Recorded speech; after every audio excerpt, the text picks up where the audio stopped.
নমস্কার বন্ধুরা, welcome to SB sport zone. এই ভিডিওতে আমরা কথা বলবো বেশ কিছু গুরুত্বপূর্ণ বড় ট্রান্সফার আপডেট নিয়ে। বেশ কিছু গুরুত্বপূর্ণ বড় ট্রান্সফার আপডেট বেরিয়ে আসছে। এই ট্রান্সফার আপডেটগুলি আজকের এই ভিডিওতে তোমাদেরকে জানাবো। প্রত্যেকটা আপডেটই খুবই গুরুত্বপূর্ণ আপডেট। ভিডিওটা সবাই প্রথম থেকে শেষ পর্যন্ত দেখবে। তো চলো বেশি দেরি না করে ভিডিওটা শুরু করা যাক। প্রথমেই আমরা কথা বলবো কেরালা ব্লাস্টার এফসিকে নিয়ে। কেরালা ব্লাস্টার এফসিকে নিয়ে তোমাদেরকে যে আপডেটটা জানাবো সেটা হলো যে ইন্টার কাশি এফসি, আই লিগের ক্লাব ইন্টার কাশি এফসি সেন্টার ফরওয়ার্ডে খেলা প্লেয়ার এডমন্ড লালরিন্দিকা। তো এই প্লেয়ারটির সঙ্গে কেরালা ব্লাস্টার এফসির অ্যাডভান্স পর্যায়ে কথাবার্তা চলছে। প্লেয়ারটি ইন্টার কাশি এফসিতে সেন্টার ফরওয়ার্ডে খেলেন। এই প্লেয়ারটির বয়স হচ্ছে 26 বছর। প্লেয়ারটির মার্কেট ভ্যালু হলো 1.2 করোড়। তো এই প্লেয়ারটির সঙ্গে কেরালা ব্লাস্টার এফসির অ্যাডভান্স পর্যায়ে কথাবার্তা চলছে। কেরালা ব্লাস্টার এফসিকে নিয়ে এরকম একটা আপডেট বেরিয়ে আসছে। এই আপডেটটা তোমাদেরকে জানিয়ে দিলাম। এরপর আমরা কথা বলবো এফসি গোয়াকে নিয়ে। এফসি গোয়াকে নিয়ে যে আপডেটটা জানতে পাওয়া যাচ্ছে সেটা হলো যে আরমান্দো সাদিকু এফসি গোয়া ছেড়ে দিয়েছে। তোমরা সকলেই জানো। তো আরমান্দো সাদিকুর পরিবর্তে মরক্কো দেশের সেন্টার ফরওয়ার্ডে খেলা প্লেয়ার হামজা হান্নুরি। তো এই প্লেয়ারটির সঙ্গে এফসি গোয়ার একটা লিঙ্ক আপের আপডেট জানতে পাওয়া যাচ্ছে। তো আমরা যদি এই হামজা হান্নুরিকে নিয়ে কথা বলি, তো এই প্লেয়ারটির বয়স হচ্ছে 27 বছর। প্লেয়ারটি মরক্কো দেশের প্লেয়ার। প্লেয়ারটির মার্কেট ভ্যালু হলো 3.6 করোড়। তো প্লেয়ারটি খুব একটা খারাপ প্লেয়ার নয়, বেশ ভালোই প্লেয়ার। এই প্লেয়ারটি যে ক্লাবের সঙ্গে এখন যুক্ত আছে সেই ক্লাবের সঙ্গে তার কন্ট্রাক্ট শেষ হচ্ছে 30শে জুন 2025-এ গিয়ে। সামনেই তার সঙ্গে তার ক্লাবের কন্ট্রাক্ট শেষ হতে চলেছে। তো এফসি গোয়া যদি এই প্লেয়ারটিকে সাইন করাতে পারে তাহলে সাইন করানোর দিক থেকে কোনো রকম কোনো প্রবলেম তাদের হবে না।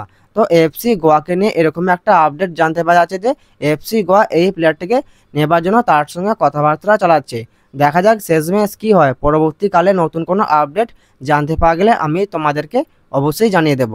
এরপর আমরা কথা বলবো পাঞ্জাব এফসিকে নিয়ে। পাঞ্জাব এফসিকে নিয়ে তোমাদেরকে যে আপডেটটা জানাবো সেটা হলো যে পাঞ্জাব এফসি সেন্টার ব্যাকে খেলা বিদেশি প্লেয়ার ইভান নোভে সেলেক। তো এই প্লেয়ারটির সঙ্গে পাঞ্জাব এফসির কন্ট্রাক্ট শেষ হচ্ছে 31শে মে 2025-এ গিয়ে। এই প্লেয়ারটির মার্কেট ভ্যালু হলো 2 কোটি টাকার মতো।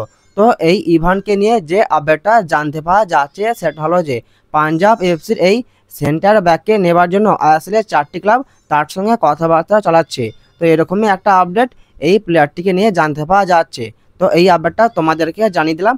তো ক্লাবগুলির নাম ভবিষ্যতে জানতে পাওয়া গেলে আমি তোমাদেরকে অবশ্যই জানিয়ে দেবো। এরপর আমরা কথা বলবো মোহামেডান এসসিকে নিয়ে। মোহামেডান এসসিকে নিয়ে যে আপডেটটা তোমাদেরকে জানাবো সেটা হলো যে মোহামেডান এসসির গোলকিপার পদম ছেত্রী। তো এই প্লেয়ারটির সঙ্গে মোহামেডান এসসির কন্ট্রাক্ট শেষ হচ্ছে 31শে মে 2025-এ গিয়ে। এই প্লেয়ারটির মার্কেট ভ্যালু হলো 1 কোটি টাকার মতো। তো এই পদম ছেত্রীকে নিয়ে যে আপডেটটা জানতে পাওয়া যাচ্ছে সেটা হলো যে এই গোলকিপারকে নেবার জন্য আসলে 3টি ক্লাব ইন্টারেস্ট ফোকাস করেছে। পদম ছেত্রীকে নিয়ে এরকমই একটা আপডেট জানতে পাওয়া গেছে। তো কোনো ক্লাবের নাম জানতে পাওয়া যায়নি, কিন্তু 3টে ক্লাব ইন্টারেস্ট ফোকাস করেছে। এরকমই আপডেট এই পদম ছেত্রীকে নিয়ে জানতে পাওয়া যাচ্ছে। পরবর্তী যে আপডেটটা তোমাদেরকে জানাবো সেটা হলো যে পাঞ্জাব এফসি সেন্টার ফরওয়ার্ডে খেলা বিদেশি প্লেয়ার লুকা মাদসেন। তো এই প্লেয়ারটির সঙ্গে পাঞ্জাব এফসির কন্ট্রাক্ট শেষ হচ্ছে 31শে মে 2025-এ গিয়ে। তো এই লুকাকে নিয়ে যে আপডেটটা জানতে পারা যাচ্ছে সেটা হলো যে এই প্লেয়ারটির সঙ্গে প্রাথমিক পর্যায়ে কথাবার্তা চালাচ্ছে চেন্নাই এফসি। তো লুকা মাদসেনকে নিয়ে এরকম একটা আপডেট জানতে পাওয়া যাচ্ছে। এই আপডেটটা নিয়ে পরবর্তীকালে যদি নতুন কোনো আপডেট জানতে পাওয়া যায় আমি তোমাদেরকে অবশ্যই জানিয়ে দেবো। চেন্নাই এফসিকে নিয়ে আরও একটা আপডেট জানতে পাওয়া যাচ্ছে। যে আপডেটটা জানতে পাওয়া যাচ্ছে সেটা হলো যে মোহনবাগানের অ্যাটাকিং মিডফিল্ড পজিশনে খেলা প্লেয়ার গ্রেগ স্টুয়ার্ট। তো এই গ্রেগ স্টুয়ার্টের সঙ্গে মোহনবাগানের কন্ট্রাক্ট 31শে মে 2025 সামনেই শেষ হতে চলেছে। তো এই গ্রেগ স্টুয়ার্টকে নেবার জন্য তার উপর ইন্টারেস্ট ফোকাস করেছে চেন্নাই এফসি। তো চেন্নাই এফসিকে নিয়ে এরকম একটা বড় আপডেট আজ থেকে জানতে পারা যাচ্ছে। এরপর ব্যাপার হলো এটাই যে চেন্নাই এফসির প্লেয়ার কনর শিল্ড। তো কনর শিল্ডের সঙ্গে চেন্নাই এফসির কন্ট্রাক্ট এই মরশুমেই শেষ হতে চলেছে। তো যেটা জানতে পারা গিয়েছিল সেটা হলো যে চেন্নাই এফসির সঙ্গে তিনি চুক্তি বাড়াতে চলেছেন। এরকমই আপডেট জানতে পারা গিয়েছিল, কিন্তু তাহলে চেন্নাই এফসি ম্যানেজমেন্ট কেন এই মোহনবাগানের প্লেয়ার গ্রেগ স্টুয়ার্টের প্রতি ইন্টারেস্ট প্রকাশ করেছে, এটাই এখন সবথেকে ভাববার বিষয়। তাহলে কি কনর শিল্ড তিনি চেন্নাই এফসিতে থাকছেন না? এটাই হচ্ছে সবথেকে ভাববার বিষয়। দেখা যাক শেষমেশ কি হয়। তো এই আপডেটটা নিয়ে পরবর্তীকালে যদি নতুন কোনো আপডেট জানতে পাওয়া যায় আমি তোমাদেরকে অবশ্যই জানিয়ে দেব।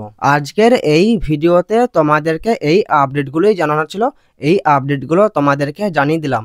ভিডিওটা যদি ভালো লাগে ভিডিওটা অবশ্যই একটা লাইক করে দিও। যারা আমাদের চ্যানেলে প্রথমবার আসবে চ্যানেলটা অবশ্যই সাবস্ক্রাইব করে দিও। তো দেখা হচ্ছে নতুন কোনো একটা ভিডিওতে।